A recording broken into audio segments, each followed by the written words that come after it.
God damn. God damn, man. What the fuck? Um, the, okay, real quick. Is there a way you can maybe back? I know you got your new desk, but is there a way you can maybe back up your cam just a tiny, tiny, tiny bit? Okay, good. You were like Braun Strowman close there for a minute. Okay. I can't hear you. I was just able to hear you. Oh, what the fuck? Oh, there you go. No, you're good. You're What good. the You're hell? good. You're good. Oh, I don't know if okay. maybe your Okay. mic Good lord. wasn't. I don't know if maybe your mic wasn't just. Okay. All right. Well, hello, everybody. Welcome back to another edition of NHP. Welcome back to another edition of the Notorious podcast, man. This is episode 281 of the podcast, man. Appreciate you guys tapping in, joining us here today for another edition of the news and the Clash in Paris post-show review. So, with all of that being said, man, like I said, how's everybody doing? Thank you guys as always for joining us. If this is your first time watching, you guys do not know how the show works. Every Monday, it's like every Tuesday, we are on here at 12 p.m. Central with NHP Unscripted, and every Friday at 3 p.m. Central, we are on here with the news. So, with that being said, if you guys did miss this past Monday's edition of Unscripted, we talked all about WWE wasting a couple of John Cena's last opponents, man. We talked about them wasting valuable dates during the farewell tour. We talked about all that good stuff. It was a great episode, man. So if you guys didn't miss that, and you guys do want to go ahead and watch that episode, you guys could watch that on all platforms. That is Spotify, Apple Podcasts, and if you want to say first, join us right here live every Tuesday at 12 p.m. Central for Unscripted. Jack points out Clash happened already. I sure fucking did say we're going to talk about the Clash in Paris post-show review, didn't I? Motherfucker. We're going to talk about the Clash in Paris predictions. We're not going to talk about the post-show review. I appreciate you, bro. But yes, we're not going to be talking about the post-show review. We will be doing the post-show review after the show happens. We'll be talking about the news and the Clash in Paris predictions. My bad. Here today.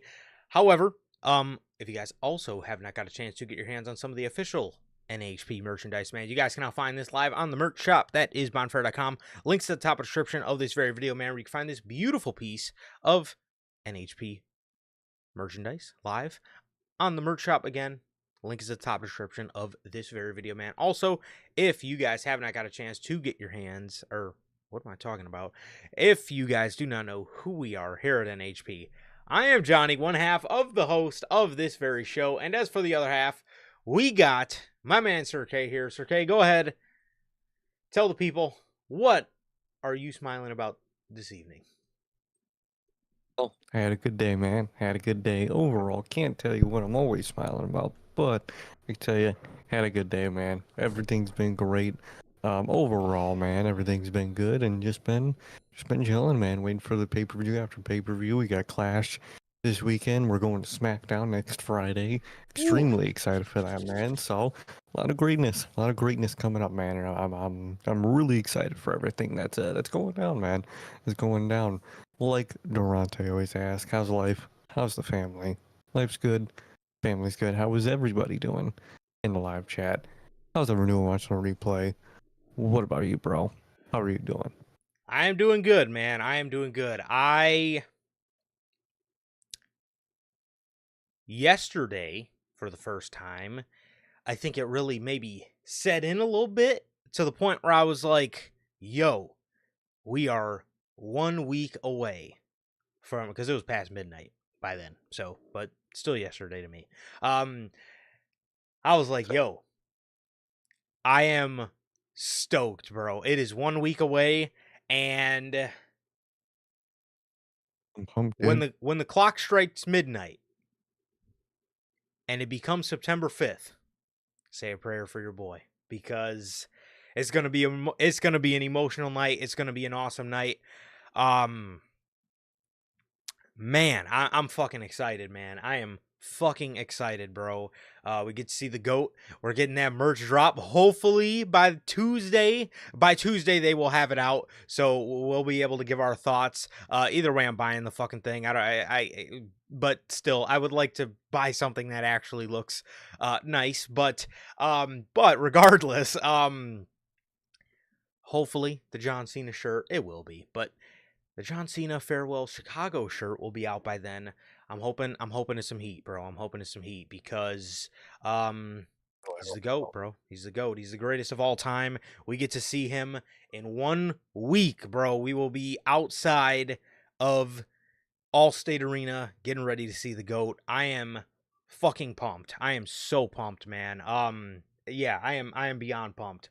Um Logan, bro, it's gonna be weird. It's gonna be weird being in an All-State Arena without you, bro. But if we'll be there for SmackDown. So if creative goes south, which there's a high chance of that, I'm rushing Gorilla, and then um and then uh and then I might start eating for the crowd. I would get everybody lit. There you go.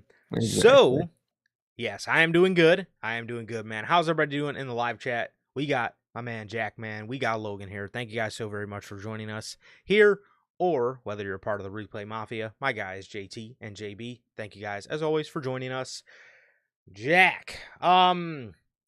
Jack says, "Are we covering the Raja Jackson stuff?" No, we talked a little bit about it on Tuesday. We talked a little bit about it on Tuesday's Unscripted. I think it was, or was that the Forbidden Door review where we talked about that? I think it was Tuesday. I think so. Yeah, yeah. One of the two. It was one of the two. But regardless, yes. So we did give our thoughts about that situation, man. It's an unfortunate situation, and yeah, I don't know. Apparently, dude just got booked. Raja Jackson got booked for another indie show in some random indie somewhere. Crazy work. It really goes to show how scummy some promoters are and how promoters really do be just looking for that 15 minutes of fame, bro. So, you know, it is what it is, but very unfortunate situation. And yes, we are covering wrestling news. Yes, that is what we're here for. That is what we're here for. What Grandma Fridays for, man. But yeah, it's just an unfortunate situation. I wish for the best for the victim involved. No, for sure, for sure. I hope he's doing good. Hope he's doing good recovering because Mans was literally damn near murdered in a ring. But news next week will probably start at noon. I'm thinking. Yeah, noon will Yeah. probably be the toughest time. Yeah, because usually doors are at 5, so usually we dip out at like 3:30-ish. So noon next week for the news. I'll send out a tweet and stuff, but yes, noon next week for the news, just so you guys know. We'll be talking about the news then. Nope, yeah, no predictions next week. And then yes, news will be 3 hours earlier than usual because your boys will be off to SmackDown. So yeah. Yeah, I did see some of the vets trying to talk about how he was a victim or whatever. I don't I, But yeah, I didn't really understand that perspective, but to each their fucking own, I guess. However, let me see. I think that was everything you guys are talking about, man. Uh, but yeah, I don't know. Old heads, bro. Old heads. Well, RVD was probably stoned out of his mind when he said that, but I don't know, man. yeah, man, Some old heads, bro. Some old heads in the wrestling space, I tell you. They definitely are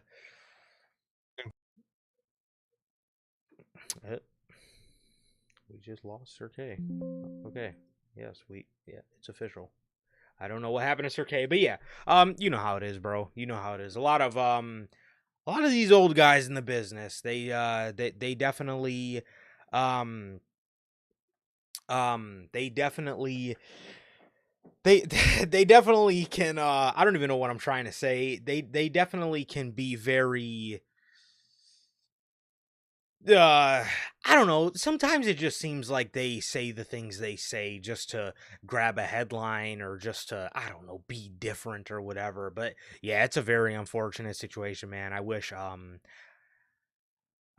that I wish him the best. I really do. I wish him the best. But yeah, he should, the fact that dude got booked again is crazy work. He should never be allowed around any sort of wrestling space ever again. I mean, it that was ridiculous what I saw. That was um I think the GOAT Uncle Dave put out a tweet, but like he even said like that might have been the worst thing I've ever seen in a wrestling ring. Like, that was that in the modern era for sure. In the modern era for sure, you could definitely say that that might have been up there with some of the worst things I've ever seen in a wrestling ring. But yeah, yeah. It looks. I don't know.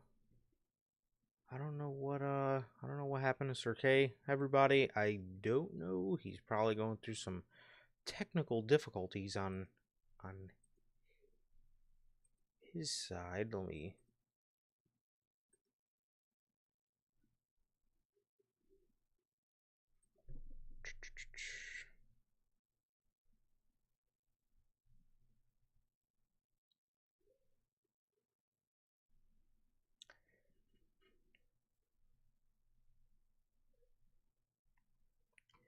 I think so. I think so. But I could chat with you guys in the meantime before we wait for our guy, man. So, yeah.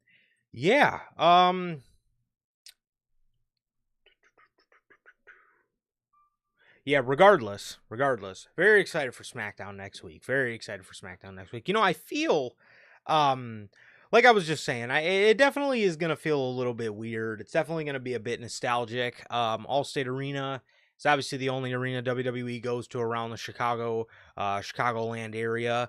I love being over there. I love that area.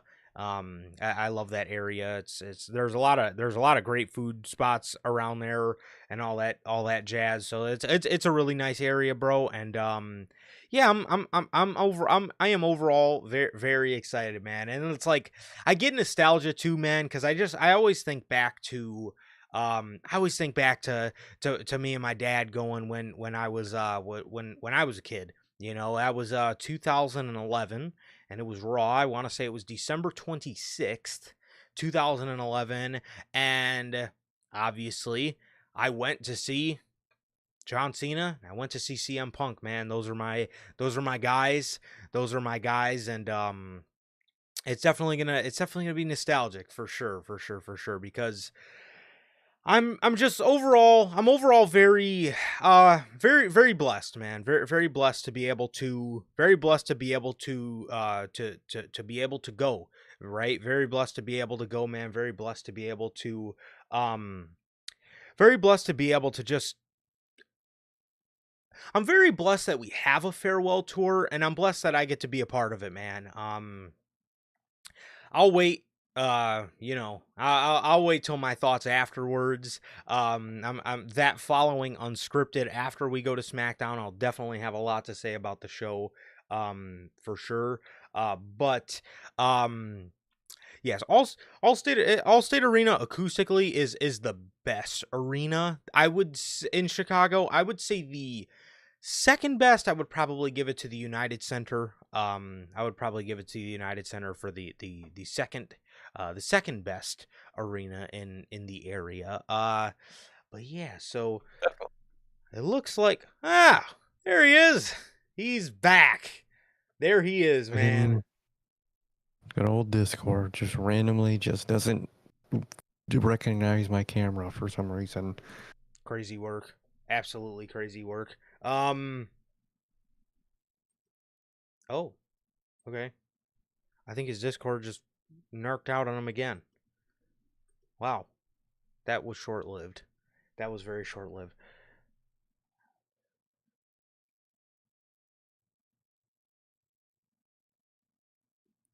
That's crazy. That's so. Jack says Jeff Hardy was doing an autograph thing near me during his 2008-ish run for WWE, but unfortunately, the place holding it closed the signing 2 hours early, so I got nothing from it. That really sucks, man. That really yeah, that's horrible. That's horrible. I remember in 2012, I remember cuz he was still in the green gear. There was they held a they held a okay, I've got words for Kay is going to restart his computer, so hopefully that is going to fix whatever he's got going on with his Discord. But so we ended up going to Comic-Con 2012, and I actually got the chance to meet John. And he was still wearing the green gear.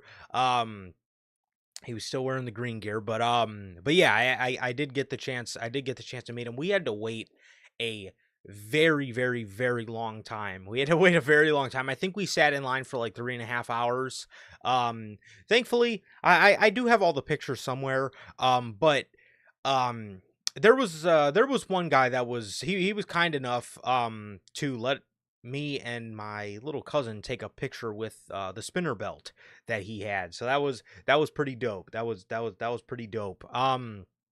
But when I finally got to meet John, I was the next in line, and two other dudes, I don't know if he knew them personally or whatever, and I was like when I tell you I was like fidgeting, like I was like just so excited to meet him, and I was literally next in line, and these two dudes came in and they were like, "Wait, hold on, we want to get a picture with him." So they took a picture with him before me, but I was like, and I remember being so mad as a kid because I was just clamoring to meet this guy. Like, this man is my childhood hero, bro. Like I like, he's the man, right? He's John fucking Cena. So when I finally did get the chance to meet him, man, I remember like we took the pictures, we left out through the little exit door that they had, or the little exit curtain that they had, and I just remember seeing my other little cousin. She was just bawling at the fact that she was bawling that I got to meet him. And then I remember my eyes started to get all watery, man, but then we got interrupted because the lady was like handing us our photos. But I actually do have a physical copy of the photo, but I do have the photo on my phone. So maybe towards the end of the year, you guys will be seeing me post that if you follow me. Trust me, I got a lot of I got a lot I got a lot of I got a lot of I got a lot of pictures of me as a kid in some John Cena gear, bro. So it's gonna as the year winds down, it's gonna get rougher and rougher, bro. But for sure, man, for sure. Can you hear me? There you go. Oh yes, I can hear you. There he is. Hopefully it works this time. I don't know what's going on with this. Yeah, that's weird. That's weird for sure.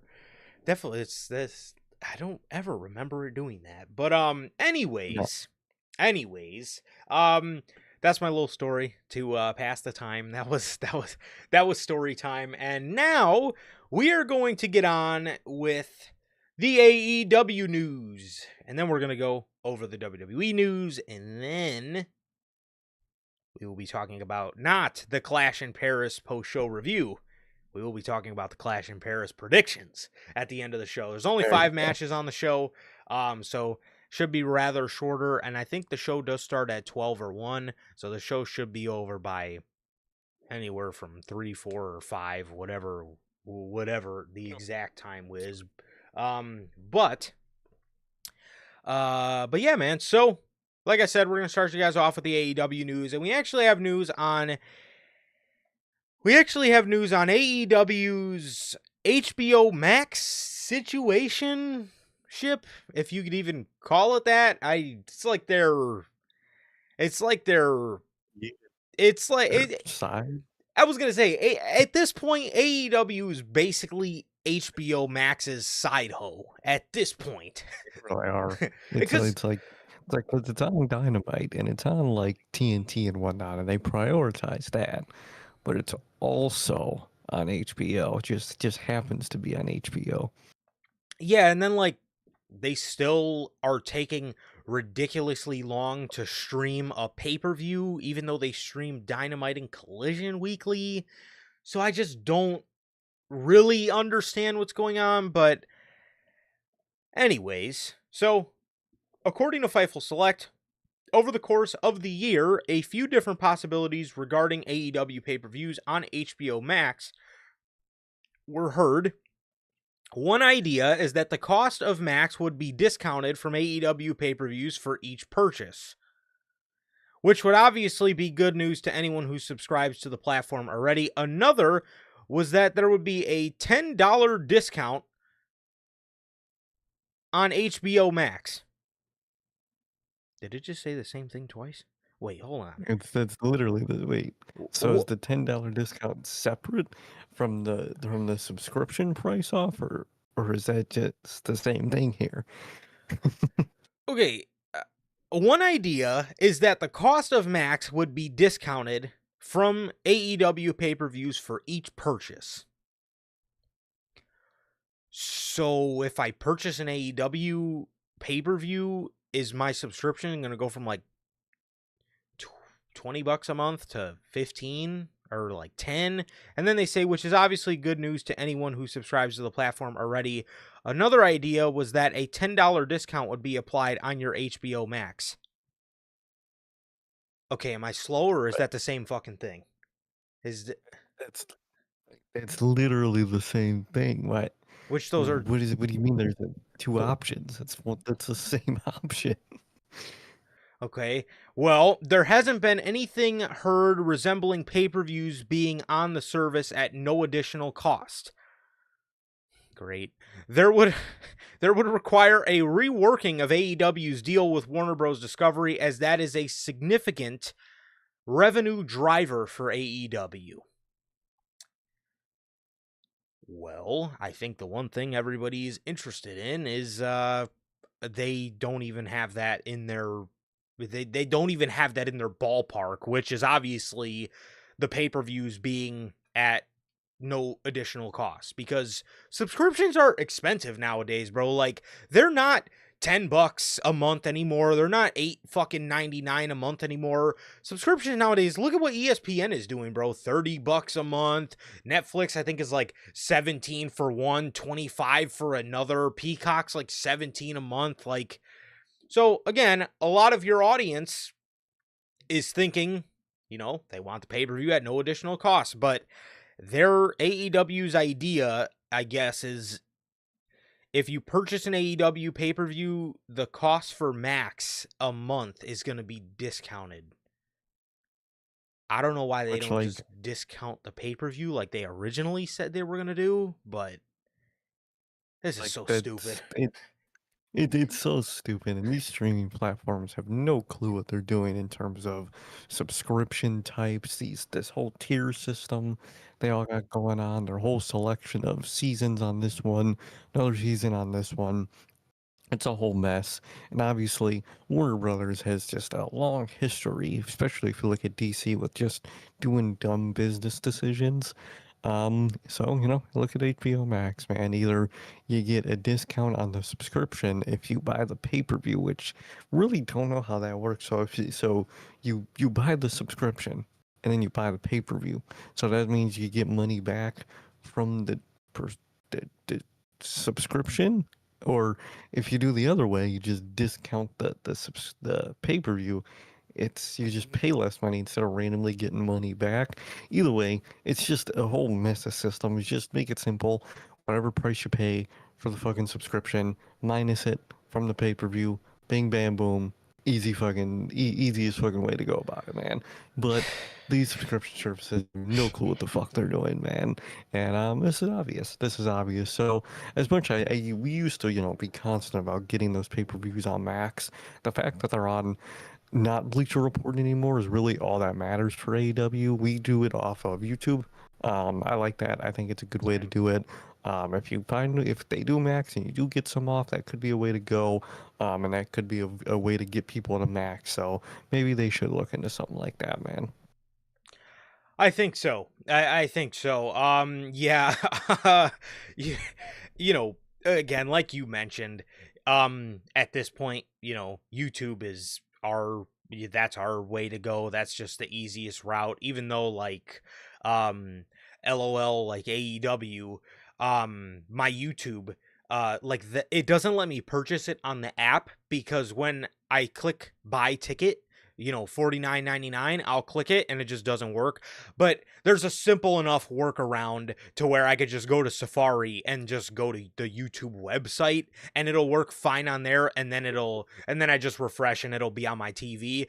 I'll definitely take that over Bleacher Report, because Bleacher Report was the most dog shit streaming platform absolutely known to man. That they should have never been allowed to ever stream a pay-per-view. That shit is so fucking ass, bro. And thankfully it's fucking gone, cuz they were just a They were dog shit garbage. streaming service. But yeah, I don't know what they got going on with Max. Again, it's never it was never what people originally wanted it to be, right? People wanted it to be like WWE, because WWE had the way to go, right? It was on Peacock, or it was on the WWE network, where you just pay for a service a month and get, the product. You Pay-per-views. get the Hmm. pay-per-views. Um Everybody was looking for that, because that just seemed like the right thing to do. But AEW AEW, sometimes they don't always have the right idea on what to do. And this shit with Max is a clear example of it, man. People have been talking about this Max deal literally since 2020. People have been wanting them to go to HBO Max and stream their pay-per-views on there. They've done the traditional pay-per-view route.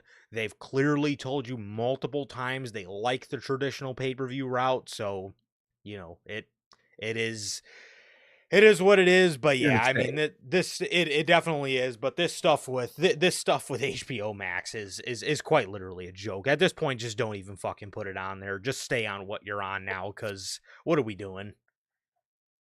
Literally, man. Literally, it's so pointless. For sure. Um, Moving on here, Orange Cassidy. We have an update on OC, as Orange Cassidy has been cleared to return to action, and he is simply just awaiting creative to return to AEW television, per bodyslam.net. Well, we just heard of another guy who is waiting on creative, and his name is Wardlow. And hopefully they don't stick Orange Cassidy in the Don Callis family as well.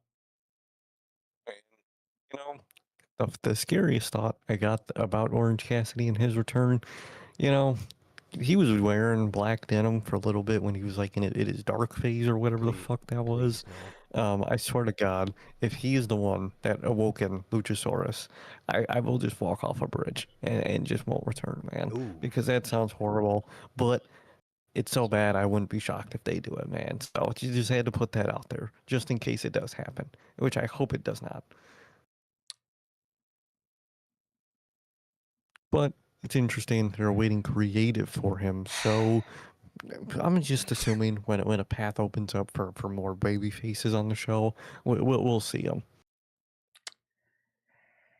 You know, I am I'm very upset that you just put that thought in my head. I Dude, when I saw the black denim, I was like, Oh, oh yeah, dude. Orange Cassidy did wear the black denim for a little bit when he was Uh, doing that little dark phase or whatever the fuck that was. Maybe that's gonna be a new trio, man. Orange Cassidy, Jack Perry, and Killswitch, man. You know, Orange Cassidy was it's originally a heel on the Indies. I could never imagine that, because I I'm no, not necessarily an Orange Cassidy guy, but like, he is over. I could give him that. Like, yeah, their people like fan it. Mhm. their fan base fucking loves him, but like, I just think there was a brief moment in AEW where he was overexposed as shit. That was when I didn't It really mess was. with Orange Cassidy too much. It just seemed like this dude like had to be in the opening match every fucking week, and I mean, he was their work rate guy, but like, everybody on AEW is a work rate guy. Like, that gimmick doesn't stand out. Like, it's Really just his gimmick. 100%. And then like, Yeah, it was just, I don't know, it was a bit it was really bad, but oh god, if that's true, I did not know that. But Bag of deal. I I You know, I'm I don't know. I am absolutely praying to God that he was not the one that awoke in Luchasaurus. That would be some of the most horrible creative that you could possibly even think of, bro. However, it's interesting to know he's awaiting creative because again, we just heard that Wardlow was awaiting creative and they brought him back in the most uncreative way known to man. They brought him back in the cop out for I have absolutely nothing to do with you creatively. That was the Oh, creative he was awaiting for. maybe they do cop out and they do go the Wardlow path, you know. He's got some friends that are in that faction, that giant oversized fucking fact. Maybe he links back up with them, but as a bad guy this time, man. Um, I never know, man. But to be honest, overall, I think he will return as a babyface. I mean, those heel ideas are possible and they're garbage. So I wouldn't be shocked if they happen. But overall, they kind of just lost two of their biggest baby faces on the show for a little bit with Yep. Will and I was gonna say Will and Osprey with Will and Swerve going out. So you kind of do need an Orange Cassidy. Again, I'm not the biggest Orange Cassidy guy, but he is one of those big over guys in the company. So it makes sense to bring him back around now. Well, maybe he's gonna come back to fight the Death Riders Maybe. Maybe he because will fight the Death Riders again because and lose again. because Daniel Um, Garcia wants to know where all the heroes in AEW went since Wrestle Dream. they got injured. They fought the Death I Riders already. They all got injured. Did you not watch the main event to fucking the Sunday pay per view? Did you not watch the main event to Forbidden Door? That's where the heroes were. All the heroes were in that lights out steel cage match. You fucking idiot. Two of them got fucking are written off TV. What are you doing? Oh Okay, man. that fucking guy, dude. What have they done to that? He should have went to NXT, Oh dog. my god, he should have went Holy to hell, he NXT. should have went to. So Jack asked if we did you hear the Jay Hager comments? Did you hear his creative idea, his creative genius idea of Jake Hager? I have an interesting quote that Jake Hager gave. It was the only I'll say it was the only thing he said that kind of made my eyebrows go up a little bit because I was like, that was interesting. But unfortunately, I did have to hear the fucking Groot hat idea. Yes, I did. What the? Gonna do a Groot character where they understood it. Dude, that's so ass. I would have found it funny if it was on TV. It's that bad. Oh, It's that's one so of those horrible. things. That's one of It's those. so ass. That is one of those memes where you watch shit like that on Dynamite and you fucking say to yourself, "What happened to AEW? Do you know what that would have done to them? Because they were already in a bad state during like that whole era. Do you have any fucking idea what that would have done?" I like this ad. Did you hear Jake? He's down for the match. Oh man, that shit would have been so fucking bad, dude. It actually would have been so bad. I kind of would have enjoyed it, man. Oh, It's that horrible. yeah, that But that was a is. dog shit idea. And then did you see the beef he was getting into with Cash on Twitter? That shit was hilarious. Yeah, I seen he said like they didn't want to show up to a meeting because of the punk stuff or something. No, he tried to make up that there was like some random talent meeting. Apparently, it was revealed in that incident that there was a talent only meeting that didn't involve Tony Khan after Brawl Out, which was put together by Mox, Brian, and Jericho. Uh-huh. And I guess Jake Hager was talking about like another one that had FTR there. That FTR were like, yeah, that one didn't happen. We weren't at another one of those. We were at the main one that they don't deny exists, but I guess he was talking about another one, and he was lying on their name and shit, and fucking Cash was fucking DMing them and shit, and it was fucking hilarious, dude. He's got a gun, bro. I don't know he wants to go down. Exactly. I don't know Dude, he wants to go down it's that so route. It's so hilarious because when he posted a picture of the DM, all Cash did was send the article of him saying that shit, and he was instantly apologizing to that man. You know that man stays strapped. You don't fuck with fucking Cash, bro. You don't fuck with FTR Glock. So, yeah, lol. So yeah, I thought that was I thought that was interesting, man. But one thing I thought was really interesting with that whole scenario was let me see.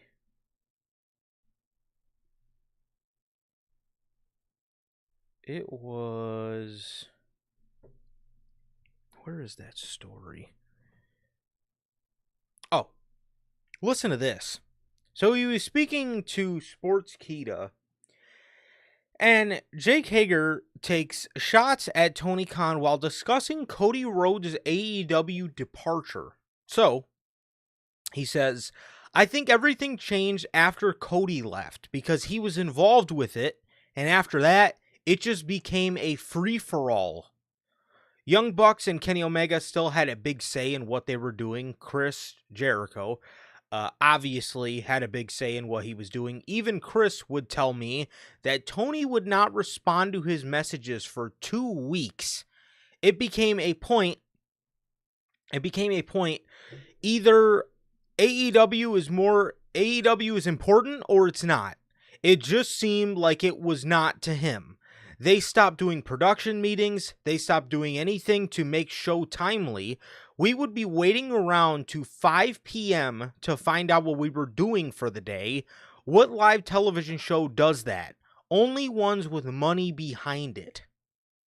That was the only thing that was the only thing he said that I thought was a bit interesting, because like I did see the story about like the meetings or whatever, but then I also seen all the talent started kind of calling him out on it. So I was like, okay, well, there's probably not really, well, Dax did say most of it was true. There was just some parts that he was not like, that didn't happen. But this one I thought was definitely interesting, bro, because yeah, I think Cody was I don't know, in the beginning stages of that company, I really think that Cody was one of the only main ones that showed care into Yeah. AEW, because clearly and even the talent felt that it just wasn't really maybe that important to Tony Khan, which is kind of crazy. Which is very, very crazy because now it's like total opposite where Tony Khan does nothing else but do AEW, which is very interesting, man. But the more things come out about the whole Cody thing, more everything he said in his goodbyes makes sense, man. For sure. For sure. So yeah, that was the, like I said, man, that was the only thing that Jake Hager really said that was had maybe a little smoke to the fire. But Yeah. speaking of something that has a little smoke to the fire, Hook. Hook came back on AEW Dynamite this past week in the 2300 arena.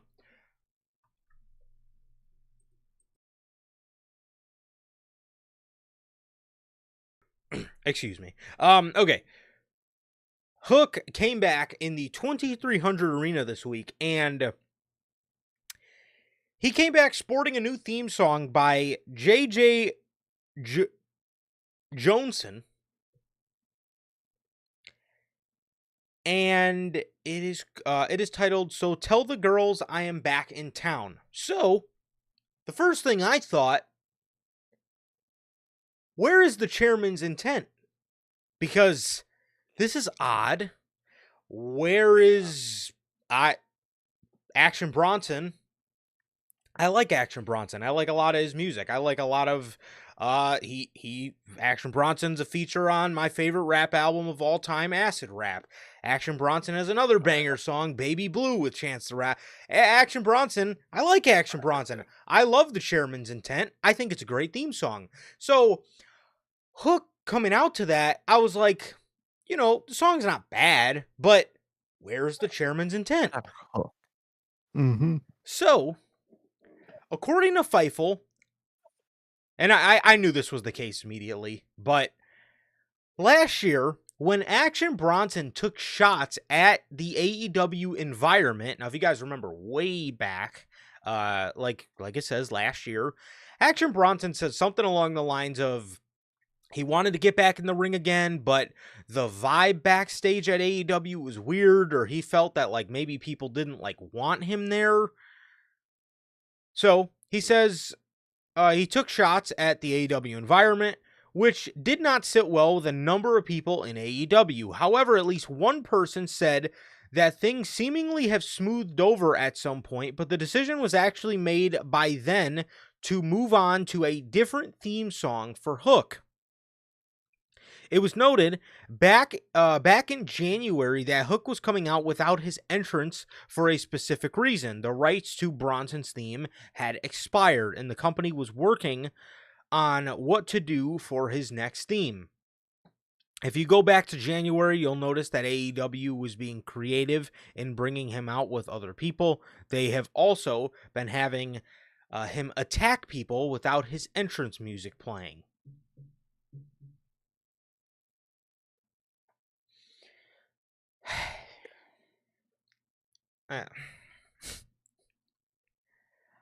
It's tough. That is very unfortunate for Hook. That is very unfortunate for Hook. And dude, especially bro, it says things had smoothed over. Just use the song. That's his song. That is like that's his song, dude. Like I don't know. To me, it just seems overly petty. All he was doing was talking about his experience. He was talking about his Exactly. experience backstage. Why is it his problem that your people made him feel some type, or why is it his fault that your people made him feel some type of way? Exactly, because I remember he was mentioning like everyone was kind of in their own cliques and like didn't really talk to him or interact with him or nothing. And it's like that should have been more of an eye opener to like wrangle your roster to be nicer to anybody foreign coming in, because that's how you got to treat the celebrity guest at the end of the day. Yeah, it's just like, uh, I don't know. To me, then again, like Hook's new song is like it's not a bad song. It's not like it's not it's not Def Rebel, but at the end of the day, like I don't know, he just had a song that fit him. You know what I mean? It's like it's like the Roman Reigns situation, right? He has Head of the Table. It's an iconic theme song that they bring him back with this I Am Greatness, and it's like the song's not bad. I mean, it's the same fucking song. It's just like a remastered version of it, but it's just like it's the old saying, man. Why fix what is not broken? I don't get it. Exactly, like you said, dude, I don't even dislike the new song. I think it's overall fine, and I think overall I'll get used to it, man. But dude, Chairman's Intent was like his song, dude. The intro to it, him walking out, it just fit Hook so perfectly. Action Bronson is fucking dope, man. And Yes. and I don't know. It feels like a part of his identity is now missing, dude. That was such an integral part of his identity. You know, he's a guy from New York, and it just fit coming out to Action Bronson, man. So it's gonna suck that he doesn't have Chairman's Intent anymore. I think it really fit him, and I think it's really, overall just pointless to go with a different song. No matter your relationship, it's a song that's entangled to Hook, so he should have came out with it, man. And again, don't even dislike the new song. I really don't. It's just that one just fit the man so perfectly, man. It really did. And that intro, bro. That fucking Ah, do do do do do do do. shoot. Oh, Mm. bro. Yes, Oh my bro. And god, dude. especially when they started doing like the Batman signal for Hook, it just Yeah. fit Oh my so god. perfectly, dude. And it's gone now. And like you said, like with Head of Table, like it's when a theme is such like an integral part of a thing Hmm. and you change it for like no real reason, it kills a lot of the, feel for that thing for a little bit because you got to get used to this whole new different vibe and introduces. Look what happens to the Judgment Day, dude. Oh They God. lose the other side, and now they all have like Mexican rap for some reason. Even like Finn Balor is coming out to like Mexican rap for some fucking reason, and it just doesn't fit the fucking group, and you feel nothing when they come out. Hooks isn't as bad as the Def Rebel, replacements for the other side. It's not. It's not a bad song. It's just it's not Hook, dude. And I really think they should have got Chairman's intent, dude. They should have kept it. Yeah, yeah. Very, very unfortunate, bro. Very unfortunate that they had to. Well, they didn't have to, but it's very unfortunate that they did get rid of that because that was one of my favorite AEW theme songs in general. Agreed. And then the worst part is half of my fucking favorite AEW theme songs we don't hear. If you look at like Chairman's Intent, Ruby Soho, like I know why Ruby is gone, but like some of my favorite AEW songs, we never fucking hear them, bro. It's like obviously there are some that we do hear, like Big Pressure, which we won't even hear that, or like Elevated, which that's another one we won't even fucking hear that for a while. You know what song I already miss? Adam Page's Heel song, dude.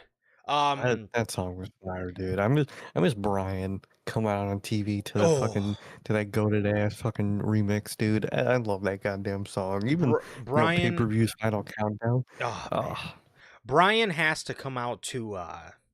He's got to come out to the that Fetty Fetty Wap Wap. remix, bro. That is such a Dude, good remix, it's dude. so fire, dude. It's so ironically fire. It's hilarious, dude. Um, But like so many of man. the good themes they don't use.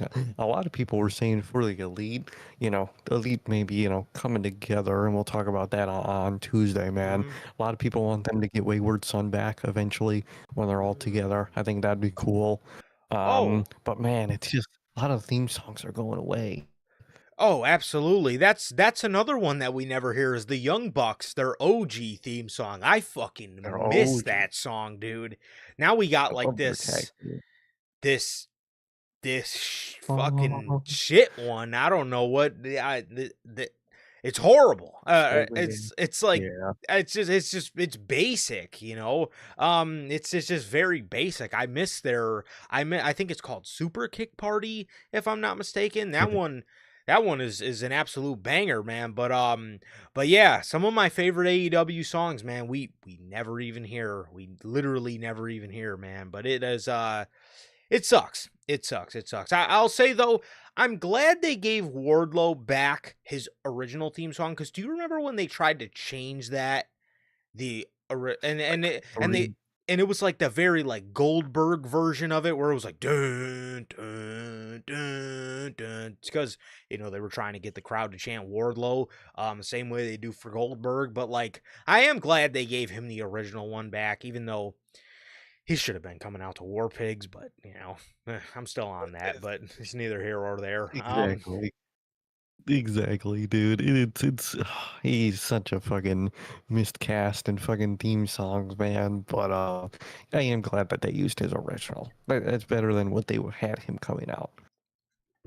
No, for sure, for sure. Yeah, it is.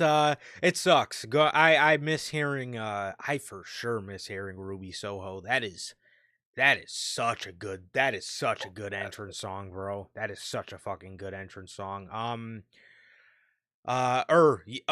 Yes, Brian. Man, I miss Brian coming out, dude. I'll never forget the day I found that Fetty Wap version of it, bro. I remember I was scrolling around on Apple Music and I was like, let me add Brian's theme song. So, I look up Brian Danielson, you know, I see it, and I'm like, and then I see under that, Born for Greatness, Elliot Taylor, Fetty Wap. And I'm like, and there's another guy in it. I can't remember his name. And I'm like, Fetty Wap? I'm like, my Fetty Wap? I'm like, what? No.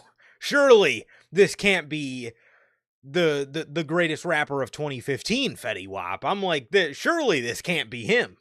And it was him. It was him, bro. That was It's literally him, and it was fire. oh, and a lot of people don't know about that, bro. But honestly, If you guys have not heard that, if you guys are into rap music and you have not heard the Fetty Wap remix with Brian Danielson's theme song, it's so fucking good. It's so good. Is the other person Mosey? Is that the other fucking person in that goddamn remix? I think it starts with an M. I think you're It's like right. It Mosey or definitely starts something. with an M for sure. Let's see. Oh, Jack, man. I actually hated that OC um theme change at first, and then I ended up liking that one more than his original theme song. Funny enough, Yeah, when they Mozzie. finally switched it back, I was like, okay, I actually kind of like the second one they ended up going with for Orange Cassidy, dude. Both of his are good. Well, his name is Mozzie, so yes, you were right. And Oh, there it goes. yeah, Orange. Honestly, I don't even remember Orange Cassidy's first theme song. All I remember is "Where Is My Mind" and "Jane," and I And love both of them. But I don't remember the original AEW one. no, I don't remember the AEW one. Those are the two I remember. And Jane, I ended up really liking. Same, same. Jane is great, and "Where Is My Mind" is really good as well. Um, but yeah, but no more chairman's intent, bro. Instead, we have to if you want to bump Hook's theme song, you have to bump what's it called? So Tell the Girls I'm Back in Town by J.J. Johnson. Jack, you can't say that to me. Death Riders, to me right now, they got Whoa! like the best theme in the business right now, man. That theme is insanely fucking good. That fucking eerie ass guitar riff is fucking Oh, fire, dude. I'm sorry. Genuinely, I think it's the best theme in the game right now. It's so fire. Obviously, not counting the big ones like Orton or whatever. You're talking about like the more wrestling themes. John I Cena. would say Death Riders. Bro, I don't Yeah, know. exactly. I I'm don't not know. counting like the Cena. I don't know what the deal's been with me. I swear to you, for like the past 2 months, I've had John Cena's fucking theme song stuck in my head, bro. Dude, I don't blame you. That shit's fire. Wild Thing was amazing. I loved both. I loved the original Oh, version of love it. Wild Thing, and then I loved the, Mm, the more like theme song version they ended yeah. up going with. But man, I fucking love the Death Riders, bro. I love I that theme song, dude. John Moxley has never missed with his AEW theme songs. He's never missed. No, That original song, and his like OG AEW one was when he great. first- The it was fire. the OG Wild Things is good. Um to me that's a bit more like you could use that for a video package. I don't know about like a theme song. I don't think that was I mean, upbeat enough for John Moxley, but when they gave him Wild Thing by X, bro, that is a fucking banger, bro. And then he goes away and he comes back with his New Japan song, the Death Riders theme song. That's probably my favorite theme song he's used in AEW. That song is so maybe, fucking good. And a lot of you're actually not alone, Jack, cuz a lot of people do hate that song, but I fucking love the Death Riders theme love it. song. Their shit is so That was good, man. Dude, blasting that shit in the car, bro. That shit hits, Oh, bro. That it's shit's a unmatched. fire ass theme song. Yeah, it's It's unmatched. so fucking good, man. I love it. It's my favorite right now, currently. Yeah, it is so unmatched, bro. It is. Oh, it's so good. And AEW, I would. It's a clean. It's a clean sweep for me. It's the Death Riders, 100%. The Hurt I would Syndicate's say up there. overall Swerve. Um, for Will, a lot of good ones, man. But yeah, R.I.P. Chairman's Intent. That one's not on the list anymore, unfortunately. crazy stuff, Damn. dude. Crazy stuff. But yeah, the Death Rider song is. Damn, that's so fucking good. And I remember Fire. too when he first came back with that song. I was like, I kind of want Wild Thing back, but then like you just I It's will just say the Death Riders would look so much more horrible if they didn't have that song. That song gives them like plus 10 aura points for cool me. effect. Yes, Dude, it makes them 100%. cool, dude. It genuinely makes them so much cooler than they even are, man. It does insane work for them. Especially too like a lot of times they just don't miss with those entrances. Like, don't get me wrong, like Claudio, I don't know what Claudio got going on sometimes, but like when Moxley's in the entrance, John Moxley's just So that dude. He's he's just that dude. I mean, it. You could he say what you really want is, about the Death bro. Riders, but John Moxley, he's just that dude. Like that entrance at Forbidden Door, minus Claudio aura farming, and then just to hit his head on the curtain. Minus that entrance was fucking sick. And don't even get me started on the one at All In, because that was ridiculous. That was ridiculous. If they had good booking, that faction would be so ridiculously tough. I can't even explain to you how fucking good that faction would be if they just had good booking, because they have everything else. All they fucking need is somebody behind the pen that's good. Like, Exactly. They just needed good writing. That's all they fucking needed, and they would have been one of the most well received modern factions. And they had some of the worst booking ever in a modern faction. And because they're such a cool group, dude. It's so crazy. John Moxley he's just got final boss vibes written all over him. Marina Shafir is an enforcer that's like unique and useful. Shit. She like actually Yeah. helps and actually fucking Enforces. helps. Yeah. And like, and then Claudio is just a demon, right? He's literally Literally. like again, like we make fun of him for his aura farming during his entrances, but like that guy is just a fucking monster, bro. Like I don't know, like dude is just booked insane. And then there's Wheeler Yuta, like he's the weak link in the group. But like that's why I'm saying all they need is somebody booking the shit that knows what they're doing, and that group would be ridiculously insane. Ridiculous. I would probably Oh, have it's a couple Death Rider shirts in my closet because they would be that good, and they're just not.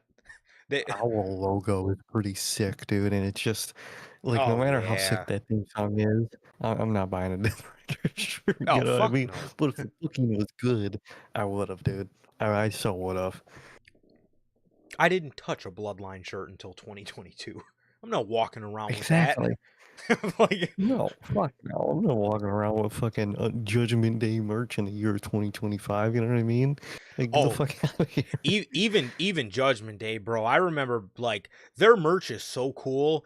I got close a couple times, but I was like, dude, I can't walk around with a Judgment Day shirt because do you remember that OG logo where I had like the dude in the hood and he was holding like he was holding like a Fine. stick with some hourglasses on it or whatever.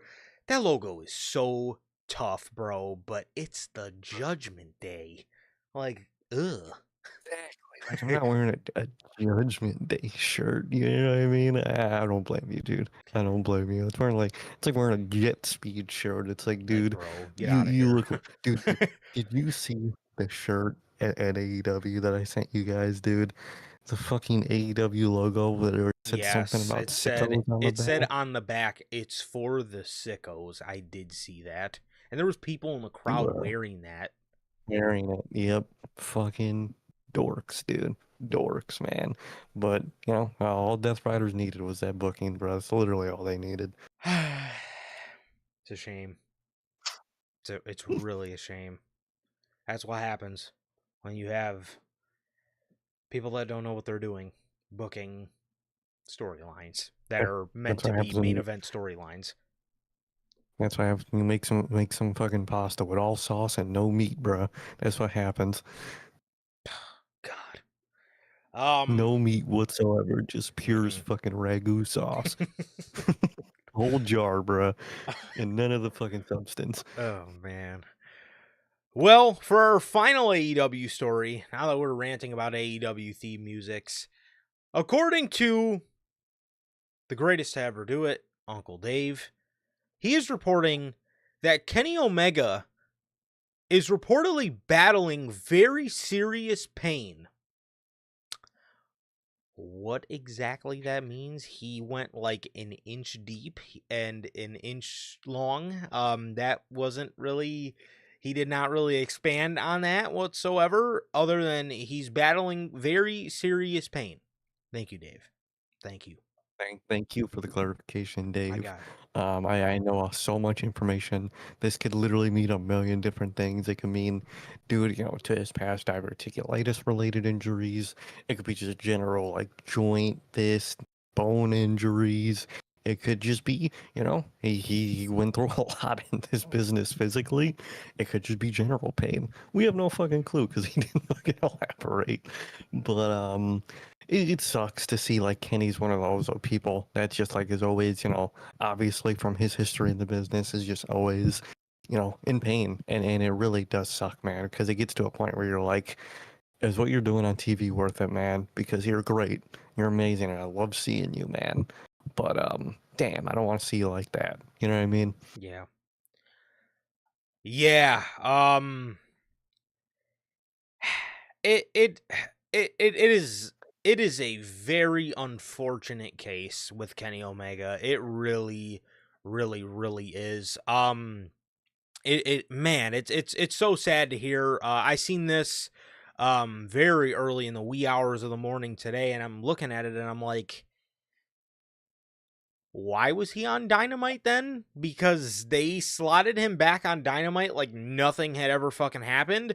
Um but it sucks to hear. If this is true, again, he doesn't really go into say what exactly that means at all, but okay. Um but yeah, he apparently he's battling some very serious pain. Hopefully we find out what that is, man, but whatever it is, I hope Kenny prioritizes his health over performing. We love Kenny and obviously we want him to perform, but we also want Kenny to be good because we all know Kenny spent all them years in Japan and, you know, he's getting older and his body is starting to shut down on him. And that's the unfortunate factors of wrestling in Japan or wrestling the style that Omega did for so long is it takes a serious toll on your body. Everybody always likes to ask, I'm one of the people like, why does Nakamura constantly stay in WWE? And it's because he doesn't want to go back to Japan and kill himself because you kind of got to kill yourself in Japan. That's just kind of what they do over there. But it really sucks. It really sucks. Like I said, because Kenny is so great, but he can only be so great when he's on the shelf all the time. So I really hope he prioritizes his health, and I really hope whatever he's battling is a good recovery, a quick fix, whatever. But that's why I always stress, especially with guys like Kenny or guys like Rollins, you may say the recovery is a 4 to 6 month, but is it really going to hurt to keep them out 7 or 8 months? Because again, Exactly. I would rather have Kenny properly recover and we have Kenny Omega around for another 10 years than Kenny Omega come back quick as shit from all these injuries and only have the guy around for, another year or two. It's sometimes I wish they would put that into perspective. I know they got that itch because I know for a lot of these guys it's their passion, right? And I know they get that itch, but sometimes I just wish they would prioritize things in the long term. But regardless, I hope Kenny's doing okay, and I wish him the best. Truly, I do, man. So that is everything we got for the AEW side of things here today. And with that, we do have a word from our official sponsor here at NHP, W Energy. W is an energy drink loaded with vitamins and nootropics formulated to improve focus without getting the old jitters. W is a clean formula that is sugar-free, 0 calorie, free from fillers and artificial colorings, with 150 milligrams of caffeine per serving. You can get your W products today with the link below and code NHP at checkout to save yourselves 10% on your next W purchase. Truly, always got to shout out W. Whether workout, whatever you may need the energy for this Sunday, we got Clash in Paris. It's a little earlier than some shows, so if you need the energy and you need the focus to be able to get up, watch that show, man. Try W, because not only will it do that, but it will taste good all at the same time. Truly, always got to shout out W. Yes, Clash in Paris will be an earlier show. It will be at 1 p.m. Central Time, 2 p.m. Eastern, in case you guys were wondering. Had to go and double check that real quick. But yeah, so it will be on a little bit earlier, man. Maybe you're nocturnal, maybe you're a night owl, man. So, maybe, especially a lot of wrestling fans, man. Not going to elaborate further on that, but a lot of wrestling fans, man, they may not be keen at getting up at a normal time, man. Maybe they might need some W energy, bro. So if you guys do need your fix of some jitterless energy, go check out Dubby. As always, thank you to Dubby for being the official sponsor of what we do here at Notorious Heels, man. So moving on here to the WWE side of things. Speaking of time zones, we could actually start you guys off with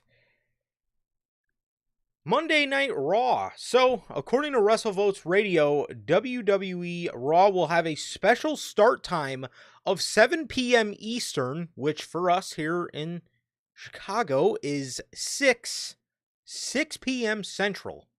That is weird. For as long as I've watched wrestling, it's came on at 7 o'clock. So that's Raw at least.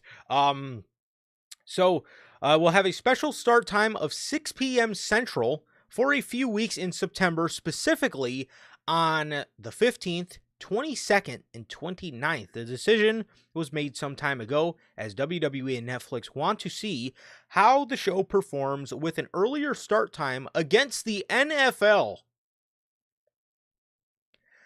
Now, yeah, man. Yeah. Now, I wonder if I wonder if they're going earlier to purposely compete with the NFL, or maybe like have the same start time, or I wonder if they're doing that to be earlier than the NFL to like I would maybe think be earlier. to maybe like beat them to the punch. But like WWE, I'm sorry, the NFL, the size of the size of their franchise, the size of their brand, you absolutely stand no chance. This like, again, no hate, right? Like, I love professional wrestling. I'll always watch professional wrestling over anything. Professional wrestling is, in a lot of ways, is my first love, right? That is some bullshit. But You are like, never be going to for compete real. with the NFL. Be so for real right now, bro. Like it's not happening. It's okay. You any diehard NFL fan is no fucking shot they're staying to watch Monday Night Raw over their team, whether it's the fucking Seahawks, the Rams, the Bears, the Packers, whatever it is. If they're a diehard NFL fan and their team is on, they're leaving to watch. Especially with the tomfoolery you've been putting on Monday night, there is absolutely no way. there is absolutely no way somebody's staying to watch fucking Monday Night Raw over their team play on Monday Night Football. I'm sorry. Exactly, dude. WWE trying to compete, quote unquote, with NHL or NFL, my bad, is like AEW trying to compete with WWE. Like, dude, you're not touching them, bro. You're not touching their numbers. You're not touching their scale, their fan base. You're just not doing it, man. So just don't do it. It's as simple as that. Like you said, especially with the Monday Night Raws, what is a Bears fan gonna watch? A Bears game or Penta versus a New Day member number 18 again? What do you think people are gonna fucking pick, dude? They're gonna pick their sports team. Sports is bigger than wrestling. At the end of the day, no matter how much of a fan I am, I can recognize when something else is bigger. And the NFL, my bad, I keep saying that, is literally like the biggest sport in the world, not only in the country, man. So overall, man, they stand no chance. I don't know why they're doing this, and it's gonna be weird watching that shit from 6 to 8:30. That's gonna be so fucking weird, Yeah, man. that is strange. I don't hate it. Don't No, hate it, but definitely I actually love those earlier times, but like it's weird nonetheless and unnecessary. For sure, for sure. Yeah, that is that is definitely weird. That is definitely very weird. That will and will take some getting used to for sure. But yeah, that's just not going to happen. Like again, if you get, there's a lot of NFL franchises, most of them that do have diehard fan bases, right? Again, like I said, whether it's the Bears, the Cowboys, the Seahawks, the Packers, whatever team you go for, if they're a die-hard enough fan, do you honestly think they are going to say, well, you know what? I could skip out tonight because I got to watch this Judgment Day segment. I got to watch Judgment Day's 48th fucking segment on the night. Hey, let me stick around. I got to go ahead and check out Penta versus Xavier Woods in a Grieving the Tag Team fucking tournament match. Really? I gotta go watch Really? fucking Seth Riders do the same thing at the end of every fucking episode Yeah. of Monday Night Raw. I have to watch it. Even though it's the same thing last week, I have to watch it. Yeah, I They wonder don't do what's themselves favors. I got to really see what happens at the end of Monday Night Raw tonight. Man, that was great. I'm glad I watched Seth Riders and the Vision take out CM Punk, Jey Uso, and Sami Zayn for Like, the 78th week in the row. Like, what are we doing? What? bro, be real, bro. You're competing with the NFL, dude. Like, whether that or the NBA, you stand no chance, bro. I'm sorry. Yeah, I mean it is hilarious. Absolutely hilarious. I don't know which one is worse. WWE saying their competition is the NFL, or a couple years ago when they said they were trying to compete with Disney and Marvel and the fucking Avengers. Nice. They compete with Marvel, dude. I'm going to Whether fuck compete with the or Avengers. Okay. a bad movie for them does like fucking $500 million. You're gonna compete with Marvel. Fucking be fucking for real. God damn, they're marks for themselves. Oh man. That's it, only the fans are marks though. You know how that goes. No. Yeah, it's only us. Literally, these companies and these wrestlers are the biggest marks for themselves all the time. Oh dude, they really are. Every time. Especially the bald ones. Yeah, makes sense. Rings a bell or two. Um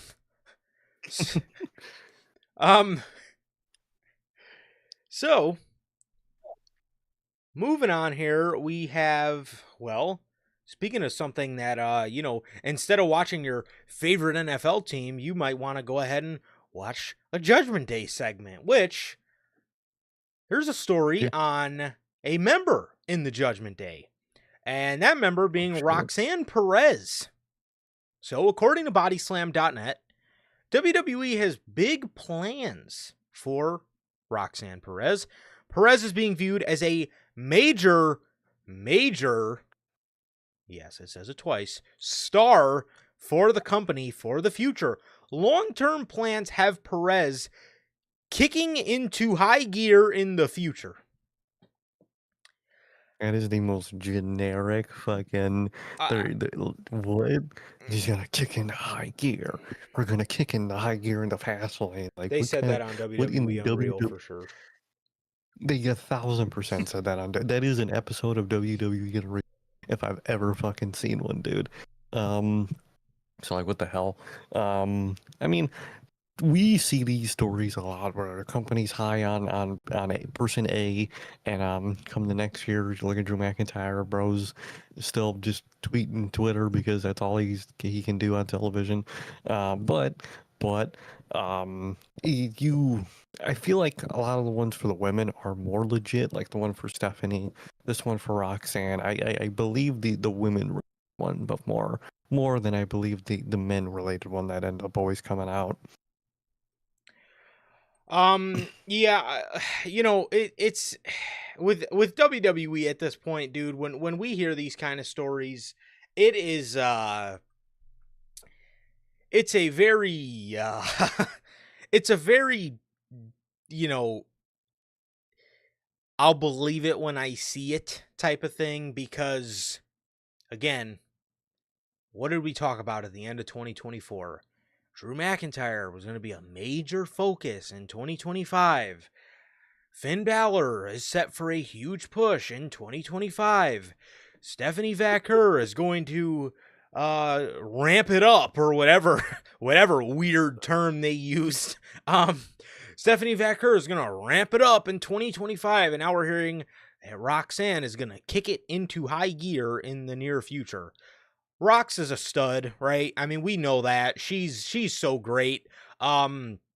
She's so great. She's obviously going to be a huge star in the future for the company. And I do think she's got, again, she has a lot of experience for her age, and WWE likes that kind of thing. You know, they love when they can find somebody who is a, no pun intended, but a prodigy. And, she's obviously going to be around for a long time to come. It's just, you'll believe it when you see it, or whenever WWE is going to. I mean, look at what we just heard about Jacob Fatu. They want to put him in the world title picture.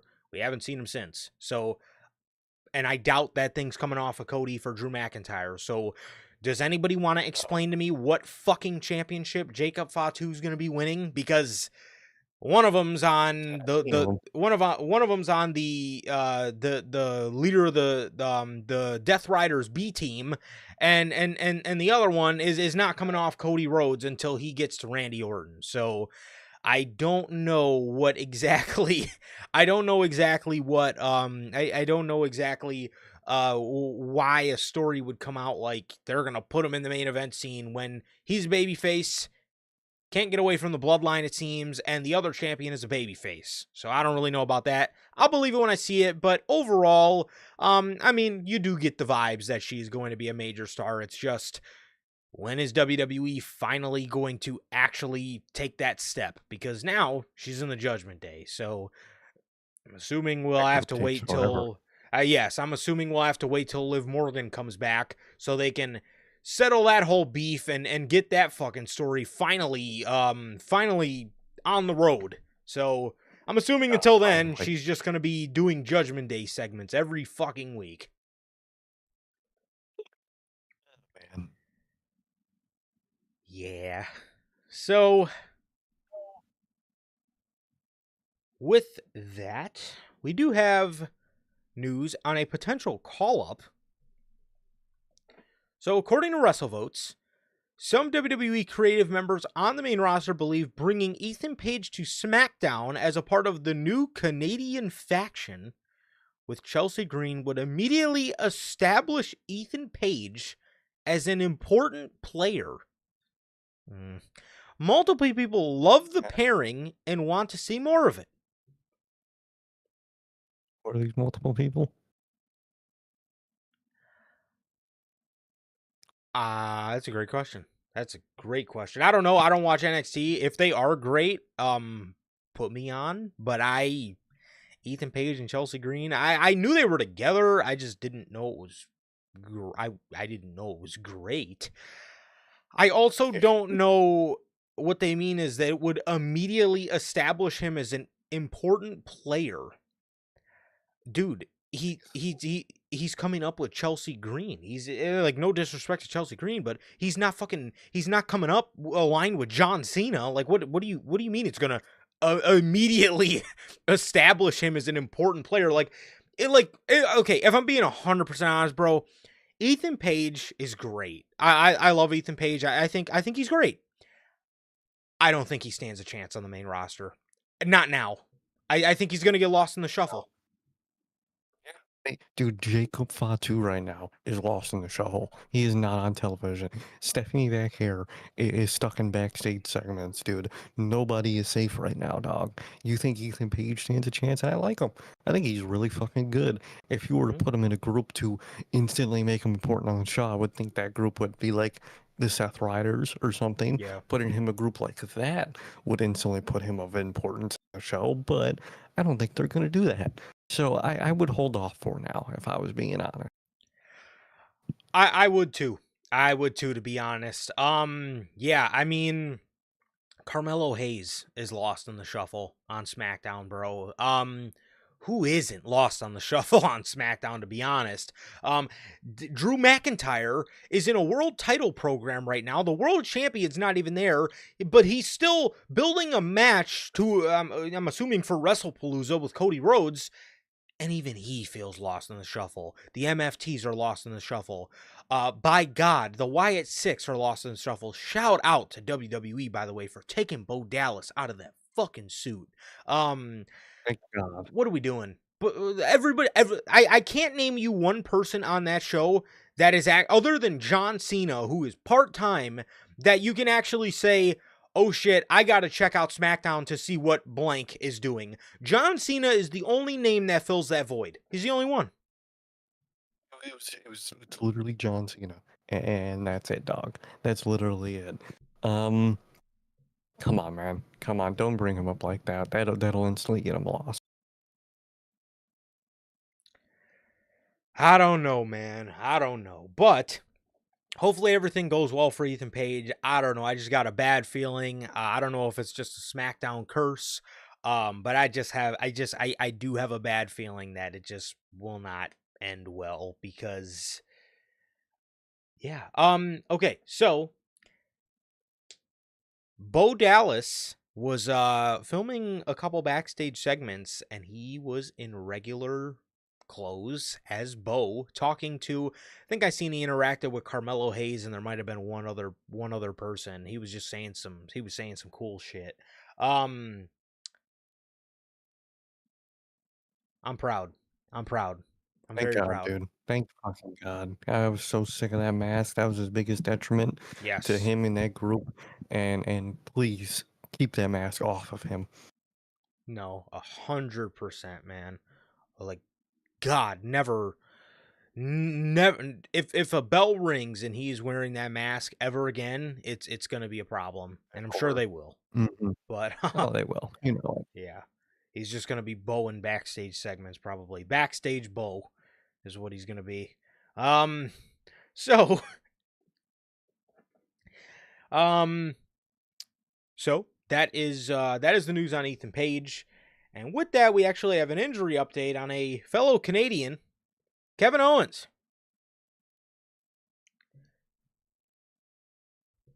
Kevin Owens provides an update on his neck surgery recovery. He says there is no guarantee that the neck fusion will work. This is according to an interview with Scott Sprinkle. He says, yeah, for sure. He says, I needed neck fusion. It was very stressful going into it because we weren't really sure how to, we weren't really sure how severe the fusion was going to be, how many levels and all this stuff. Thankfully, the fusion ended up only being one level, which is the best case scenario for something like this. But, you know, the surgery was successful. I had a great doctor. The thing is, now we have to see how the bones fuse, and there is no guarantee that it is going to work. Some guys had success. Some guys didn't. Fingers crossed I get to come back to wrestling next year. Really don't know, though. My goal is to come back. Hopefully, that's what happens. Did you see that tweet? Because Owens, yes. Owens, there was a picture that leaked, and Owens he looked pretty thin, right? So Yeah, looks great. He does. It looks great. And fucking Kevin Owens puts out a tweet. Guys, stop freaking out. I'm still fat. I LOL'd at that. Kevin Owens is hilarious. That man is so hilarious, dude. He really is one of the best in the business, dude. And Yes. you know, I think this is in like an uncharted territory for him right now. I think we'll know when he knows when or if he can be back, man. And you know, if he can't, if it's best for his health, and unfortunately he will have to step away, man. And that's what's best for his health. But I think what he would want and what we want is the hope that he can, man. So I hope he can, man. I hope everything goes well. This dude put on 2 matches of the year. He was on the Literally. cusp of a fucking killer 2025. He's gonna have a beast ass year, dude. I had him slotted for Money in the Bank. If I had the pen and he was healthy, Money in the Bank was going to him. Absolutely No question. Who won Money in the Bank this year, by the way? Who the fuck won Money in the Bank? Oh, the Seth John Rollins. Moxley. Yeah, that's right. Yeah, Uh, luckily. I completely forgot about that. I would have, I would have had, I would have had Owens cashing in on Jey Uso. Oh, Owens should have had his second world championship reign this year. 100 Shut up. million He, sh- percent. He should have been a world champion he, this year. he 100% should have been world champion this year. Dude, him pile driving Jey Uso, God, that would have been so perfect for everything, dude. Yeah. Maybe he'd even do it on the briefcase. I don't know if they want to go that crazy, but that shit would be wild. But man, he should have been world champ this year, man. It's so unfortunate. Worst fucking timing, dude. When you talk about a name that SmackDown could not afford to lose, another one It that was filled that him, void dude. was Kevin Owens. Dude, those car Oh, promos, bro, his character work. Like, you could tell Triple H really fucked with KO because he is so good, man. He is so good. I can't say enough good things about Owens, especially the work that he did um at late last year, ever since the heel turn at Bad Blood, and then going into this year. You could just tell. You could tell Triple H really loved the guy. You could tell he really loved what Owens brought to the table, and it really sucks because if I was booking it there, and we talked about this multiple times, but like there was no other perfect person to take that championship from Jey Uso. There was nobody. There was nobody but Owens.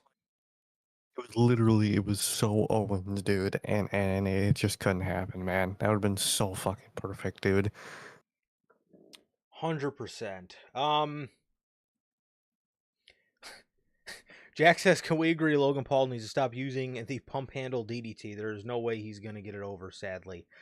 You know, I actually do like his finisher. I'm assuming that's what you're talking about. It takes a lot of setup. Logan has not mastered how to do it quickly, which I don't blame him because it is a move that does require setup if you want to do it safely. Hmm. But it sometimes just, it could just look a little odd. Yeah, it's one of those moves where it's like it requires such a setup where you're like, okay, that's just it gets to a point where it's doing a little too much to get to a Yeah. move.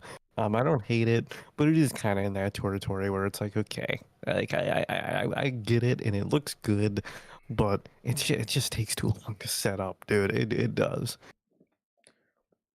100%. But Kevin Owens, oh, I did not see. Did he hit John Cena with the Did you see John Cena and the Brussels kid? Oh, dude, I didn't, but I heard, he apologized to the same The kid fucking that he was kid was cooking. in the crowd wearing the same clothes from that Brussels Raw. He had his Brussels hat on and his Brussels Hilarious. shirt on.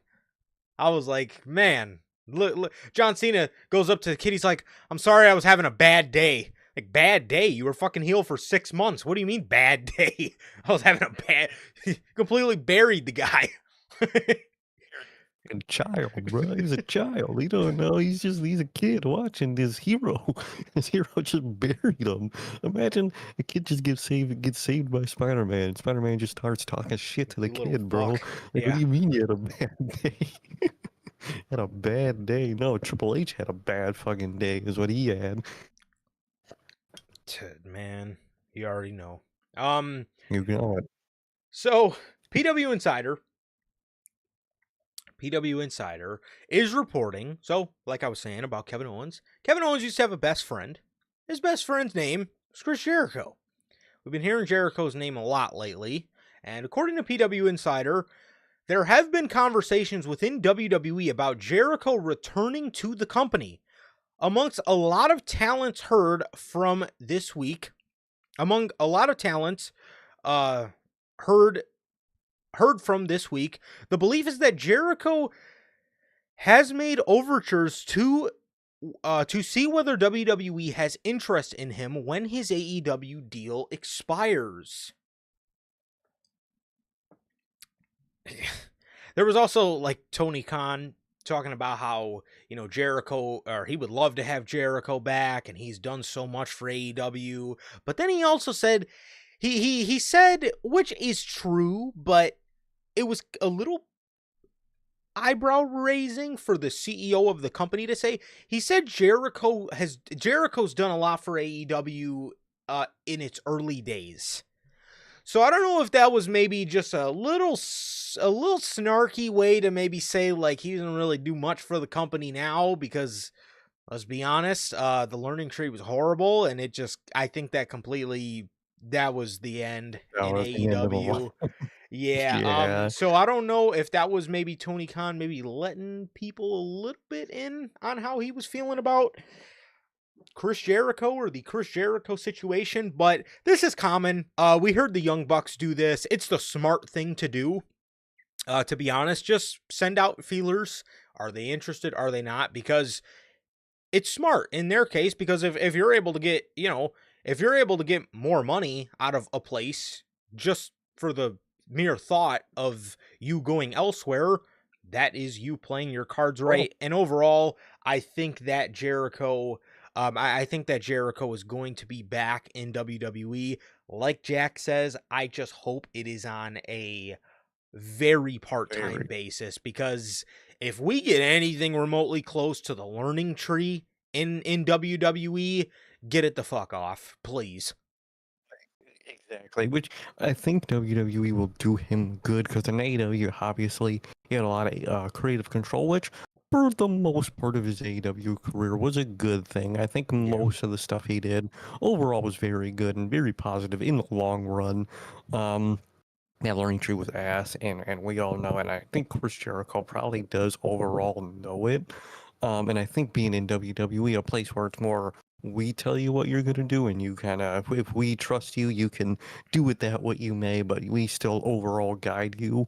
I think that might help Jericho in the current state of his career, and I think we will see Jericho back in WWE. Overall, I do like Jericho, and it's one of those things where you mentioned it the last time we talked about Jericho. I think it was last week on Friday, where it's someone who's been gone for so long. When they come back, you want to see interactions from them, from people they might have missed, or from people, that were there at the same time, like a possible KO in the future.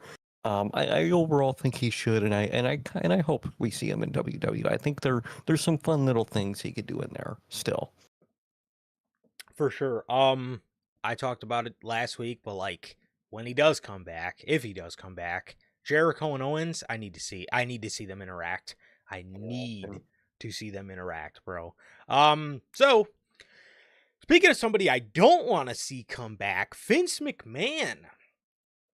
this Oh, dude, yeah, this dude good is old right. Vince. So, according to Fightful, is actually a good story, but according to Fightful, at this point, there has been no talk of Vince McMahon returning to WWE in any capacity. At the top, sources at the top of WWE claim that they have no desire to bring him back, and there have been no discussions regarding McMahon contributing in a creative capacity. Notice it says creative capacity. Um, That's the I thing, dude, that I mhm, constantly think about when a possible Vince McMahon return. I don't think it'll ever be in a creative, actual power, or nothing like that. If we ever do see him, which I think is still very possible, it would be in one of those, hey, look, it's Vince. Oh, hey, yep. hey, Vince, how you doing, man? We miss you. One of those, and I still, personally, I'm still putting my hat that it's probably still going to happen in that context. I am I am still on the side of the fence where I just can't see them doing it. But like I feel you. I do, because I'm not sitting here saying it's completely impossible. I'm just still on the side of the fence where I'm like, there's just no fucking way. Like there's like no. Like come on. It's just, to me, I just I can't see it. I feel that maybe for their brand, it might just feel like too much of a risk for them. However, I will say Give it a couple more years. Whether he's alive or dead, he's going in the Hall of Fame. 100%. Exactly. He Mm-hmm. and if anything, I feel that is what they might bring him back for.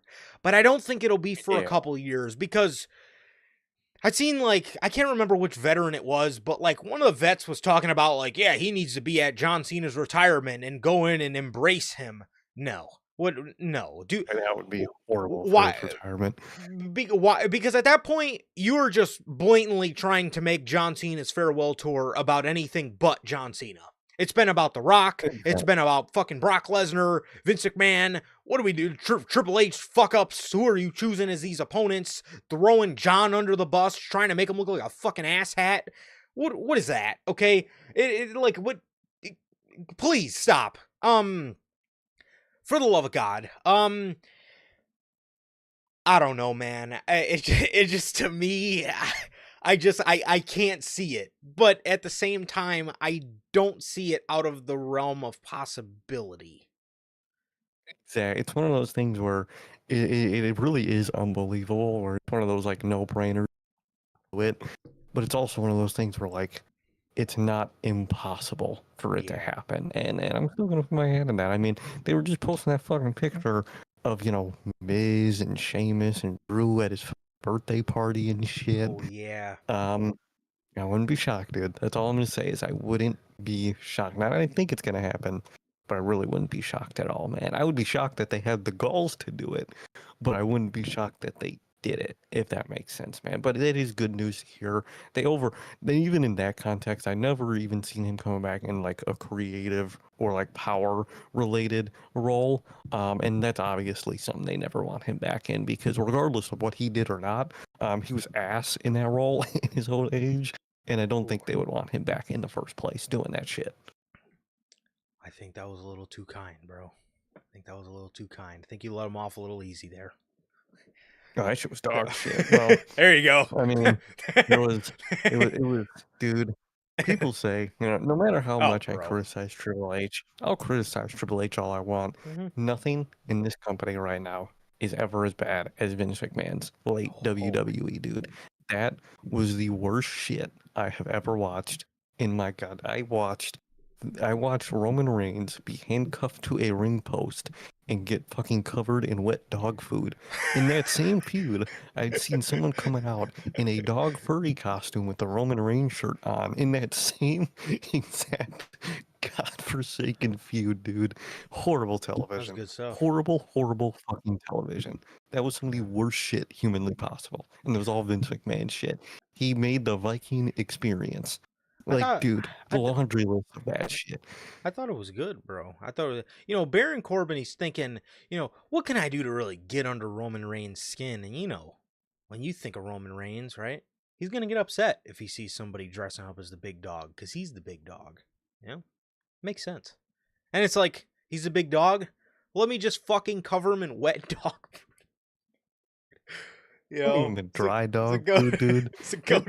it was so disgusting watching that shit. That was Oh, look like 20, I him shit. 2019 through 2021 WWE. That was the depths of hell. I don't know how we made it through that. I don't know how we covered that every week on Unscripted, bro. Like, I just remember us being mad every week. So mad. Fucking week for Monday Night Raw, and that's when we covered which is funny because nowadays we do Dynamite first, SmackDown, and then Raw. Back in that day when Raw was ass, we got Raw out of the way Yep. first and did Dynamite last, and it's just crazy, dude, because Raw was so goddamn dog shit in that era, Which, dude. Holy hell. but what was I gonna say? Oh, we could sit here and criticize how boring Monday Night Raw is today. I would take boring over bad. Because Yeah, because mhm. for the simple reason of, like, those shows were so bad you couldn't even spark a discussion because every week you were just asking the same question of what are they doing.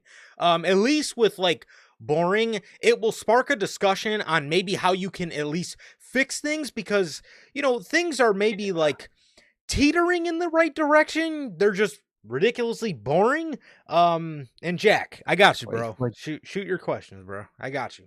go ahead, man. Go ahead. Um, But like, I'd rather watch the Seth Riders a million times over than the mid card mafia on oh Monday my every god. fucking week back in 2018, 2019. That was dog shit, dude. It was so ass, Or bro. It was so ass. the dirt sheet making their rap videos about Braun Strowman.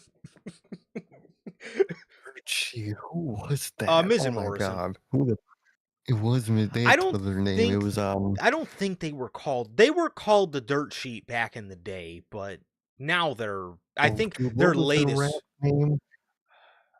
John So stupid. Johnny MCMIZ and Drip Johnny Drip. Drip Drip.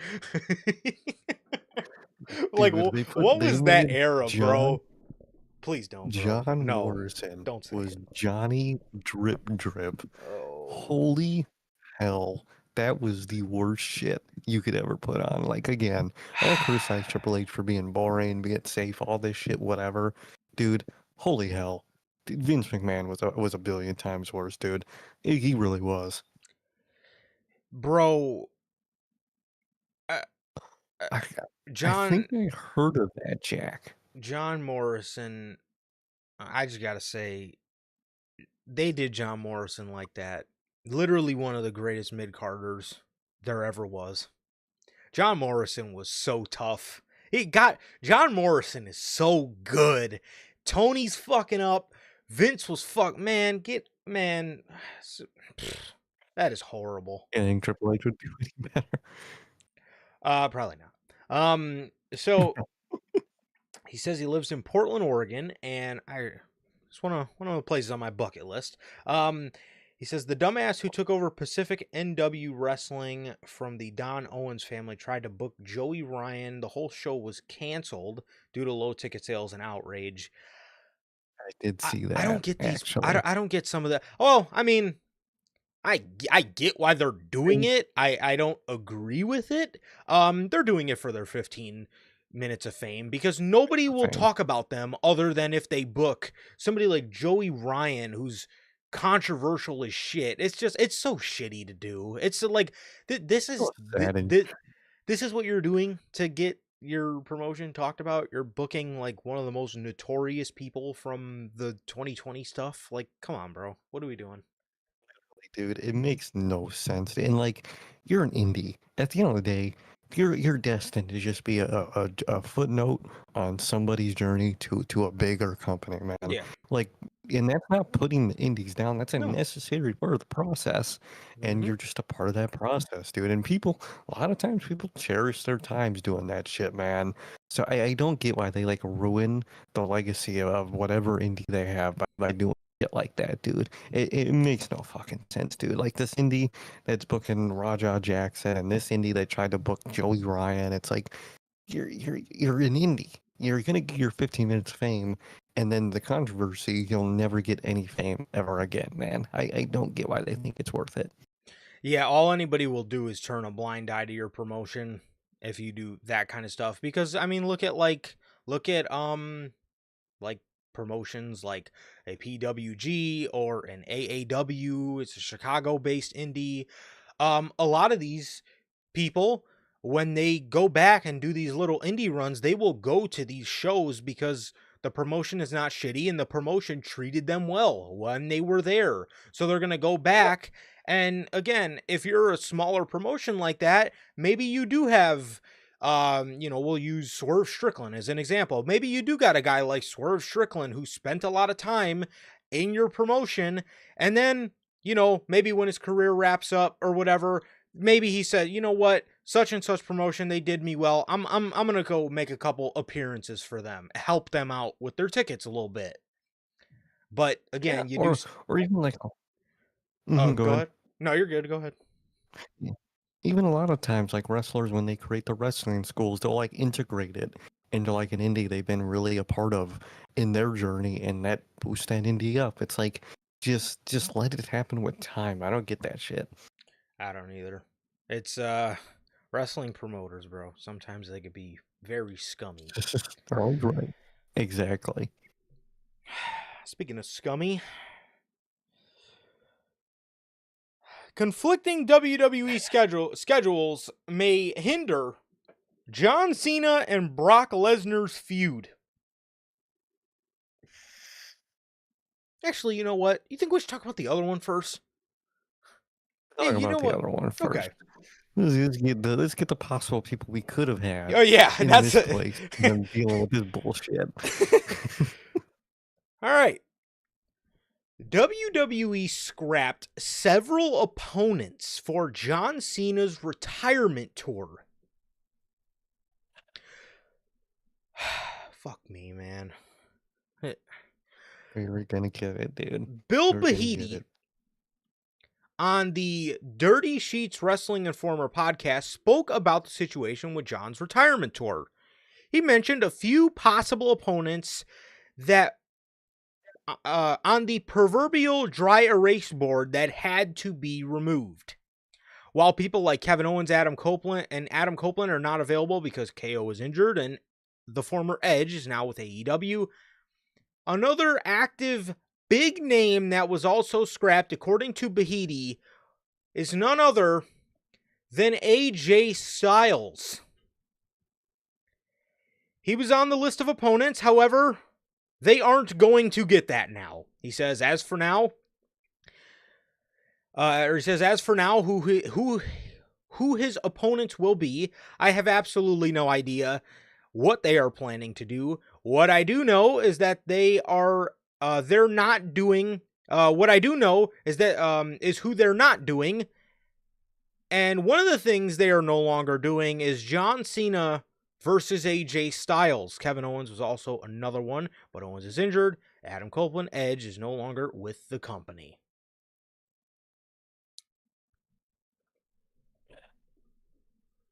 Could have had it. Why would you keep, man? Why?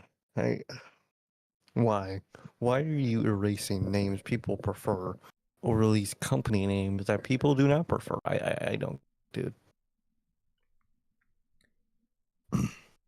You fucking asshat. You fucking asshat. Why? Why?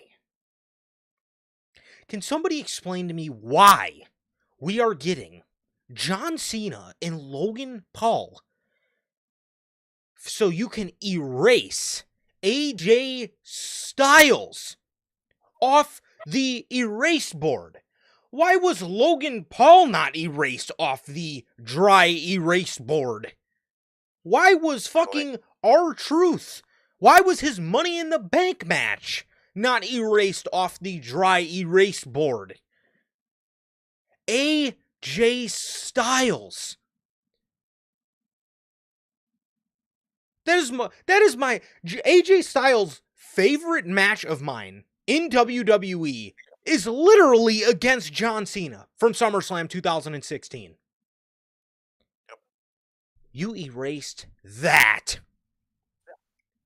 So AJ Styles can what? Run a comic bit with Dominic Mysterio, which is funny, but I'd rather fuck in the match with John Cena. What the fuck? Yeah. Literally, man.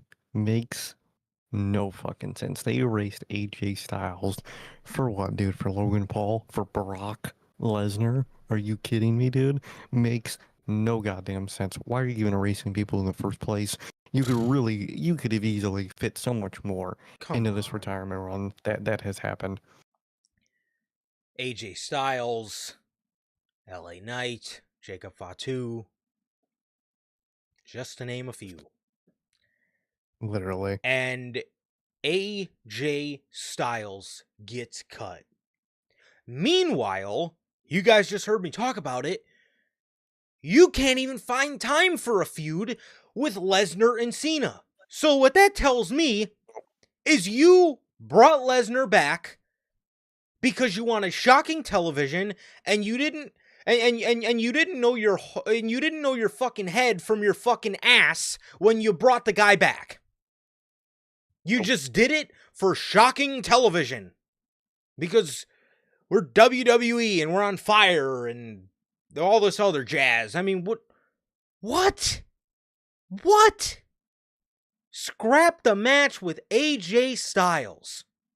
Fuck that. That was one of the most requested things.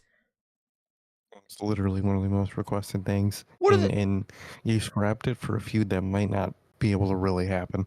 one of the AJ was in the top 3. There was 3 big names that come right to the top of my head when I think about the John Cena farewell tour. Randy Orton, CM Punk, and AJ Styles.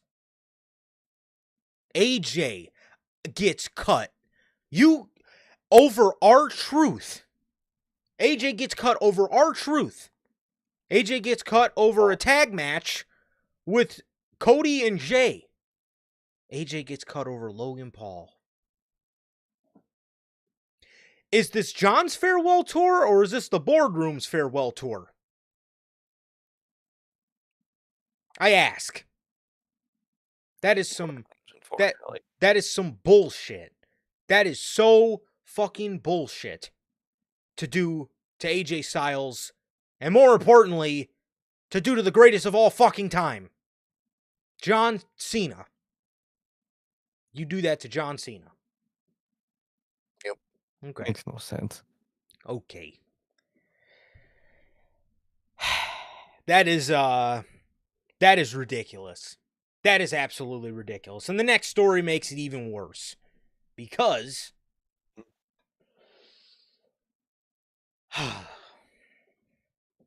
conflicting schedules may hinder John Cena and Brock Lesnar's feud. Bill Bahidi on the Dirty Sheets Wrestling and Former podcast noted, due to scheduling conflicts, John Cena and Brock Lesnar won't actually have any face-to-face time until WrestlePalooza.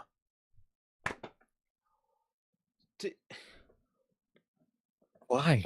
Why did you do this feud for a shocking moment that is shocking for all the wrong reasons? If we're being honest, who is this for, dude? You got your numbers, I guess, and they're not even gonna interact. What the fuck?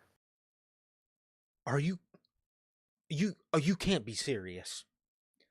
You brought him back. You clearly brought him back with no fucking idea what you were doing. Nope. You brought him back for No what? clue what they were doing. For what? Social media numbers? Couple shirt sales? I mean, what did you bring him back for? Conflicting You don't think it would have been smart to map that out before you brought him back? You didn't think that was the responsible thing to do as a booker? What the fuck are we doing?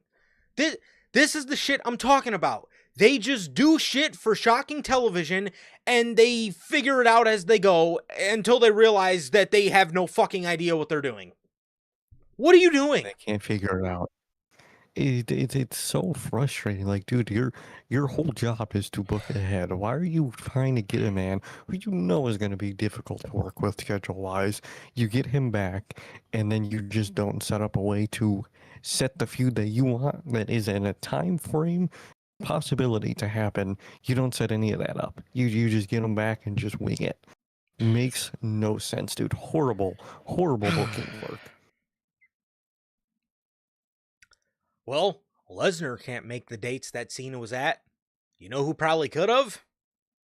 AJ Styles, LA Knight, Jacob Fatu, just to name a few. Come on, bro. So, Bill Bahidi noted that they will not have any face-to-face time. This is due to Cena's limited dates and Brock's schedule. Bro is cooped up on a ranch. You cannot tell me he can't make one of those dates. You can't. It's laziness, dude. It's fucking pure laziness from Triple H and from Brock, dude. And they knew this was gonna happen, or you should have if you had a brain. John Cena has 10 dates, 10 appearances left for his farewell tour. One of them will be Friday night in Lyon. Well, tonight. It already happened in France, but one of them will be at Clash in Paris. Then he has 2 appearances to promote a match with Brock. One of them, SmackDown in Chicago, Illinois. And next he will appear in Springfield, Massachusetts. The thing is, Brock Lesnar isn't isn't on any of the dates that John Cena is on, because he is scheduled to appear on SmackDown September 12th to return. Or he's scheduled to return on SmackDown on September 12th, and he'll also appear on the 19th, the day before WrestlePalooza.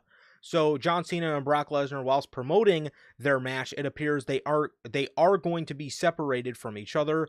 They will wrestle at WrestlePalooza on September 20th. What a joke. What an absolute Such a joke, what a dude. joke. What an absolute joke, man. That is you John, I John Cena. John Cena, bro.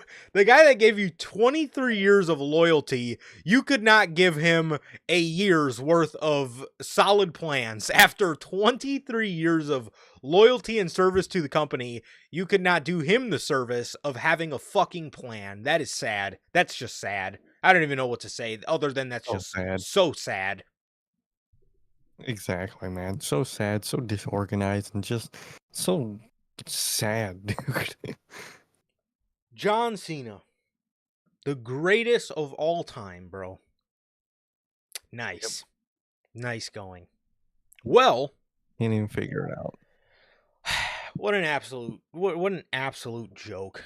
So, regardless, let's go ahead and talk some Clash in Paris, bro. Let's go ahead and talk some Clash in Paris. We got predictions here today for you guys, man. Like I said, if you guys do want to tap in with us Sunday, if the show's at 1 and it's probably going to go about 3 hours, you could probably expect us around on here about 4:30 or 5. So I will change the time on the stream. I thought the show was at noon, but it is at 1 o'clock Central. If you are in Central time zone, it's at 1. So like I said, we should be live around 4:30 or 5 o'clock with the Clash in Paris post-show review.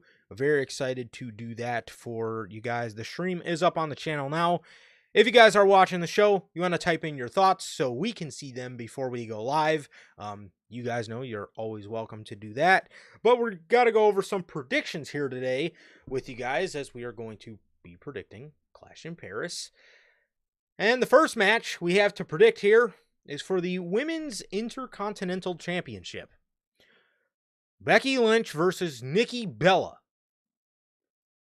I want to remind everybody, the women's world title, the vacant women's world title match is not on the show, but Becky Lynch versus Nikki Bella is on the pay-per-view. This is an obvious Becky win. What are we talking about here? Why is this on pay-per-view, and why is this a question? It is Becky. So, yeah, there you go. That was a tough one. Sure, you doing all right over there? No, we just had to talk about Nikki Bella. All right, man. Well,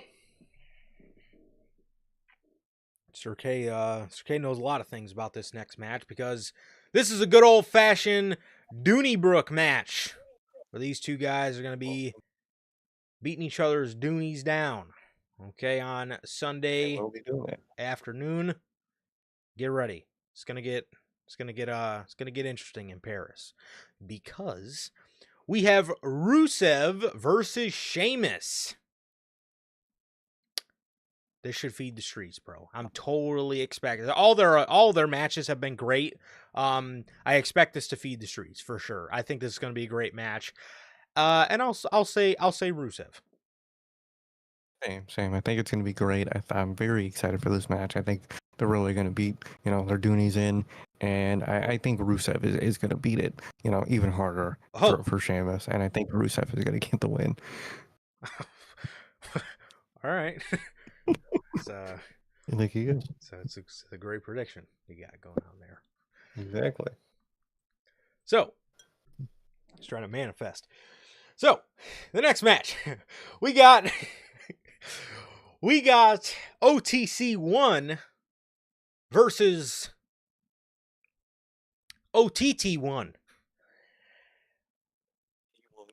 We got the Tribal Chief versus the Tribal Thief. Roman Reigns versus Bronson Reed. Bro, I don't want to gas it up too much. I think Roman Reigns might be on the cusp of making a superstar. I really think I really think he's going to make Bronson look great in this match, and hopefully this really gives Braun I really hope this gives Bronson um uh, uh, um a lot of momentum coming out of this. I'm actually predicting I'm predicting a clean victory here, bro. Especially with Roman going to film that movie. I mean, he's not going to be gone for too long, but I feel I'm predicting a clean victory, man. I think Bronson's gonna tsunami him, and I think he's gonna pack up OTC one, bro. I think he is, man. I think he is. Whether it's clean or due to Seth Ryder's interference, I think overall Bronson is going to win, and I think he is going to look amazing after this match. I think of how great, Keith Lee looked when he mixed it up with Roman Yes, at Survivor Series. I'm getting that kind of vibe here. And I think Bronson Reed, I think he's going to look like $1 million after this and during this match. And I really hope he does, man. He's our guy. He's a beast. he's our And guy. he is our guy, man. So I hope it goes well, and I think it will. And I think Reed is going to pull off that win, man, most definitely. And I think, obviously, for a little bit, Roman is going to be written off television to go film. 100%, 100%. Do not do what you did at Crown Jewel last year when Bronson went up against Seth and Seth just beat him. When he was wearing Oh, that please, sick no. ass MF Doom attire, because that was some tomfoolery. So hopefully they don't do that, and I hope Roman puts Bronson over in a big way. So the next match for the World Heavyweight Championship, we have the leader of the Seth Riders, John Moxley over here, the World Heavyweight Champion, versus LA Knight versus CM Punk versus Jey Uso for the world title. It wonder who's gonna win this one. Really wonder very badly. They're Really. doing this whole shit where I wonder if two or three of the guys in this match are going to start arguing with each other, and then Oh, the one guy is going to capitalize and with his group that he has and win the match, man. I wonder. hmm. I really wonder. That sounds Hmm. like sounds like that sounds like a real possibility, man. It's almost like I was thinking the same exact thing you were. You know, maybe the So the Seth Riders are gonna get involved, and then these guys are gonna fight, and it's not gonna make it any better, and then exactly. and then LA boom, Knight's gonna bump into CM Punk, and then they're gonna start fist fighting, and Jey Uso's gonna come in, try to break it up for a second, but remember what Roman said, and try to do this for himself. But Seth already has it scouted, and I probably just had the exact ending to this fucking match. yeah, you So probably just I think it's booked it. very I think it's a fucking very obvious fucking Seth Rollins retain, dude. I mean, come on, dog. Yeah, this is an obvious Rollins retain, and he obviously is carrying that belt till Mania. And Mm-hmm. I don't know if this is the last match, but if it is, expect Brock Lesnar. Brock Lesnar. This will probably Okay. be the only time we see them until 3 weeks at WrestlePalooza if Brock is here, especially with Nick Aldis dropping the line, I just heard from Brock, and then I guarantee you he was about to tell Cena that Brock is going to be in Paris. I guarantee you he is. But if this match made events, it's a lock. You will see Brock Lesnar do the You'll same see. thing he did at Mm-hmm. SummerSlam in Paris. But John Yep. Cena versus Logan Paul. John Cena, I hope, because why would Logan Paul get a victory over John Cena during the farewell tour? Why? Exactly. Why would Mr. Logan Paul, same thing every week on television, get a victory over John fucking Cena? So overall, John Cena win, and like you said, if it's the main event, expect the exact same thing with Brock Lesnar that happened on SummerSlam to happen yet again in the exact same fashion, man. He's probably gonna be walking out, music hits, gets F5'd, and womp whoop. There we fucking go. That's all we get. Yes, that is sure. I am sure. But I actually did see. I did see. I did see that segment that they had to refilm. That was the refilm was weird. I don't know why they didn't refilm the original way it was filmed. Just have Logan connected a little better. Exactly. I actually like the original better than the redone. I think the redone looked really stupid with him fucking pushing all this out the way and Cena just standing there watching him do that. I like the original version actually. The punch was bad, but the new segment was even stupider in my opinion. Mm-hmm. I could see Cena letting him do the move to him. I don't know. Yeah, I mean, Cena's I don't taking a think I lot of. would. Yeah, Cena's taking a lot of. Remember when Else. Nakamura gave him like an overhead suplex and dropped him on his head a couple of years ago? So, yeah, Cena do it. I don't think he's. I don't see Cena not allowing him to do it to him. I just feel like I said, that move just sometimes it could just look a little odd with the like preparation. So, yeah. Uh, Exactly.